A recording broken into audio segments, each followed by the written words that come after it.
can't stop a good back and one guy can't stop a good offense. Like, you need to play good team defense. So that's really what it will come down to this week. On the right coach. No, I know Kobe Pacer was one of the few guys, at least on the roster, that actually played in Carter Finley. Have you talked to him at all about just sort of what to expect? And I know that a lot of people say it's a pretty rowdy environment, different things like that, especially with the rivalry game. You give him that platform to sort of explain to everyone, maybe some of the newer guys on the roster, what to expect after a game like that. Yeah, we've talked about it. Several of our coaches have also coached over there and played over there. So, and look, they've played very well at home, and they got an excellent record over the last few years. And so, we understand that it's going to be a big challenge, playing there and the field, the turf, the environment, and all that. I mean, it is what it is. We can't control it. We just have to be able to, to deal with it. And there's some things we think we can do to help ourselves, but ultimately we're going to have to, go out there and play against NC State. I mean, that's the real opponent. Of course, the field and the environment is part of it, but ultimately, we're going to have to tackle them and block them and throw and catch and so forth. I mean, if we don't do that, it won't make any difference about, all the rest of it. So. right next to each other.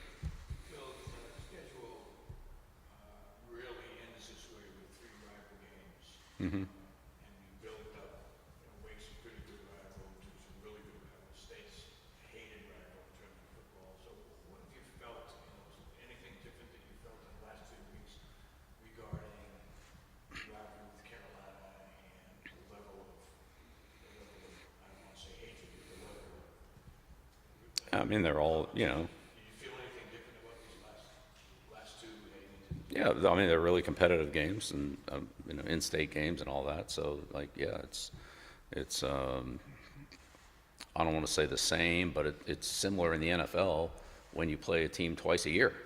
Like, you play a team twice a year over multiple years. It's a lot of the same players, a lot of the same coaches, a lot of the same, you're in the same stadium. I mean, it's just, it's a different type of rivalry, but you're pretty close. When you're the Giants and you're playing Philadelphia and Washington, every year, or you're in New England playing the Jets and Buffalo every year, it's, twice a year, sometimes 3 times a year, some of those, opponents,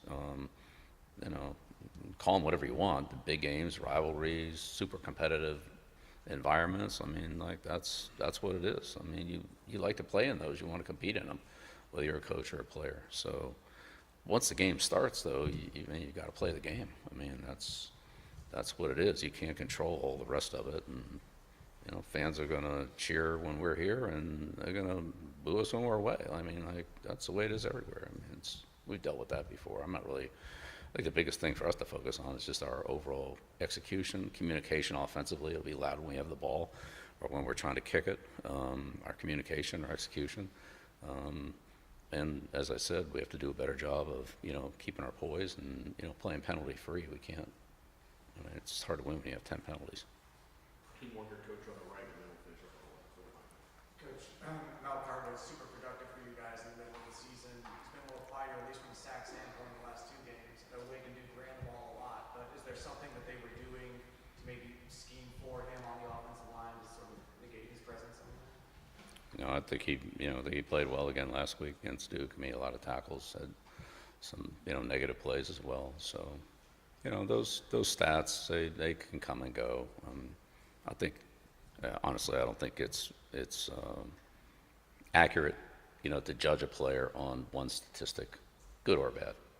Like, and that's all it's about, is like how many sacks a guy has, and that determines how good he plays or doesn't play when he's out there for 60 plays. I think I just don't see it that way. Sorry. On the left, please. Bill, last night on the radio show, already mentioned that a few players have already come and said they plan on entering the transfer portal. Some of those conversations already started. You and how do you kind of feel about that as the season winds down and moving into the off season and transfer portal and all that mess? Yeah, well, Mike's in a little, different situation than I am, talking to agents and so forth. We're focused on the game. That's all we're focused on. Everybody that's there, that plays in the game, competes in the game, will, I'm sure, give their best on both sides of the field to, for the outcome to come out in their favor. So that's where our focus is. That's what we're doing. I mean, are there other things going on? I'm sure there are, but that's not really where we're at as a team.